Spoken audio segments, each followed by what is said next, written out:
Ya, banyak sekali Betawi yang ngambil dari budaya Cina. Iya, makanya kalau sekarang ada orang yang apa ini Cina, ini gini, bingung juga ya. Betul, karena memang ya wajar sih, karena orang Cina sendiri juga menganggap bahwasanya Islam tuh kayak bukan bagian daripada mereka.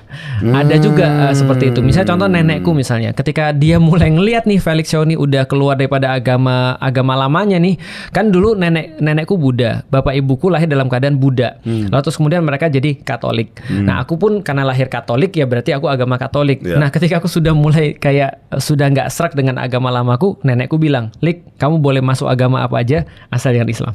Kata nenek. Kata nenekku. Wajar juga sih melihat apa yang dia alami sebagai seorang Chinese dan mendapatkan semacam kayak diskriminasi kan pada saat itu. Dan salahnya siapa? Itu salah Belanda, itu salahnya tuh. Belanda. Kenapa Belanda? Jelas salah Belanda. Belanda itu salah satu politik yang paling jelasnya adalah dia ketika datang membagi dia mengklasifikasi masyarakat. Oh, yang haji itu ya? Bukan haji aja, tapi dia mengklasifikasi masyarakat jadi 3. Pertama adalah kelas pertama yang paling tinggi namanya Europanen, orang-orang Eropa. Itu kasta tertinggi. Dia boleh sekolah, dia boleh punya bisnis, dia boleh punya segala macam dan ditempatkannya di dekat kota tua biasanya. Nah, itu Europanen.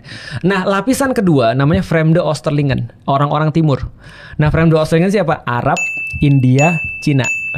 Maka lihat tuh, kalau abis dari orang-orang Eropa, pasti ring kedua. Lihat tuh Jakarta kota ring keduanya siapa? Arab, India, Cina. Nah, itu adalah 2. Yang ketiga namanya adalah inlander. Inlander tuh pribumi. Nah, pribumi dibagi 2 lagi, pribumi Kristen dan pribumi Muslim. Ada bagi lagi tuh. Semua itu bisa dicek kalau lahirnya sebelum tahun 2010 kalau nggak salah, itu cek di akte kelahiran. Di situ ada STBLD tuh. STBLD itu apa? Stadsblad, artinya surat keputusan pemerintah Belanda. Nanti coba Mas Gofar cek nih, STBLD berapa tuh? Cek. Nanti ada STBLD. Ada STBLD 1920, ada STBLD 1975. Cek. Nanti setelah cek, coba googling. Itu berarti Anda termasuk yang mana? Tapi dari wajah-wajahnya sih kayaknya kayak gue kerabat Pitung deh. Inlander kayaknya. Karena nanti inlander Kristen dengan inlander Muslim beda. Maka inlander Muslim nanti nggak boleh sekolah.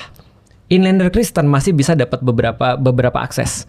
Nah, jadi dibaginya berdasarkan stadsblad itu, STBLD itu, akte kelahiran. Nah, dari situlah terjadi pemisahan, orang-orang ini boleh akses sumber daya, orang-orang ini nggak boleh.